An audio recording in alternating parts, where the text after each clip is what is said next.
Hi welcome to my precious cooking channel. ಇವತ್ತಿನ ವಿಡಿಯೋನಲ್ಲಿ ನಾನು ಪನ್ನೀರ್ ಬಟರ್ ಮಸಾಲ ಹೇಗೆ ಮಾಡೋದಂತ ತೋರಿಸ್ತಾ ಇದ್ದೀನಿ. ಸೊ ಬನ್ನಿ ಸ್ಟಾರ್ಟ್ ಮಾಡೋಣ. ಫಸ್ಟ್ಗೆ ಪ್ಯಾನ್ಗೆ ಆಯಿಲ್ ಹಾಕ್ಕೊಳ್ಳಿ ಸ್ವಲ್ಪ. ಈಗ ಇದಕ್ಕೆ ಆಯಿಲ್ ಬಿಸಿ ಆಗಿದ ತಕ್ಷಣ ಈರುಳ್ಳಿ, ನೆಕ್ಸ್ಟ್ಗೆ ಟೊಮ್ಯಾಟೊ, ಬೆಳ್ಳುಳ್ಳಿ ಮತ್ತು ಒಂದು ಸ್ವಲ್ಪ ಶುಂಠಿ, ಒಂದು 5-6 ಬ್ಯಾಡಗಿ ಮೆಣಸಿನ್ಕಾಯಿ, ಗೋಡಂಬಿ ಮತ್ತು ಬಾದಾಮಿ ಸಿಪ್ಪೆ ತೆಗೆದಿರೋದು ಹಾಕ್ಕೊಂಡು ಫ್ರೈ ಮಾಡ್ಕೊಳ್ಳೋಣ ಇದನ್ನ ಚೆನ್ನಾಗಿ. ನೆಕ್ಸ್ಟ್ಗೆ ಇದಕ್ಕೆ ಸ್ವಲ್ಪ ಗಸಗಸೆ ಹಾಕ್ಕೊಳ್ಳಿ, ಒಂದು 1/4 ಸ್ಪೂನ್ ಅಷ್ಟಾದರೆ ಸಾಕಾಗುತ್ತೆ. ಇದು ತುಂಬ ಚೆನ್ನಾಗಿ ಫ್ರೈ ಮಾಡ್ಕೊಳ್ಳಿ, ಗೋಲ್ಡ್ ಕಲರ್ ಬರಲಿ ಅದು. ನೆಕ್ಸ್ಟ್ಗೆ ಇದು ಸ್ವಲ್ಪ ತಣ್ಣಗಾಗಲಿ. ಈಗ ಸ್ವಲ್ಪ ಕಾಯಿ ಪೀಸಸ್ನ ಹಾಕ್ಕೊಳ್ಳಿ, ಒಂದು 5-6 ಕಾಯಿ ಪೀಸಸ್ ಆದರೆ ಸಾಕು, ಜಸ್ಟ್ ಫಾರ್ ಗ್ರೇವಿ ಥಿಕ್ನೆಸ್ಗೆ.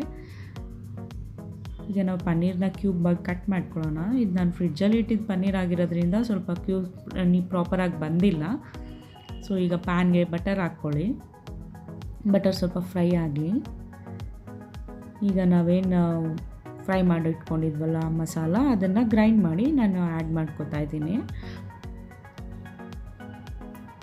ಇದಕ್ಕೆ ಸ್ವಲ್ಪ ನೀರು ಹಾಕ್ಕೊಳ್ಳಿ, ನಿಮ್ಮ ಕನ್ಸಿಸ್ಟೆನ್ಸಿ ಎಷ್ಟು ಬೇಕೋ ಅಷ್ಟಕ್ಕೆ ಹಾಕ್ಕೊಳ್ಳಿ.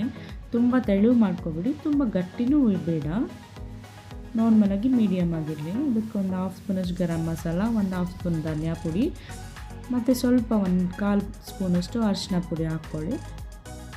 ಈಗ ಎಷ್ಟು ಟೇಸ್ಟಿಗೆ ಎಷ್ಟು ಬೇಕೋ ಅಷ್ಟು ಸಾಲ್ಟ್ ಹಾಕ್ಕೊಂಡು ಮಿಕ್ಸ್ ಮಾಡ್ಕೊಳ್ಳಿ ಚೆನ್ನಾಗಿ. ಸೊ ಈಗ ಪನ್ನೀರ್ ಆ್ಯಡ್ ಮಾಡ್ಕೊಂಡಿದ್ದೀನಿ.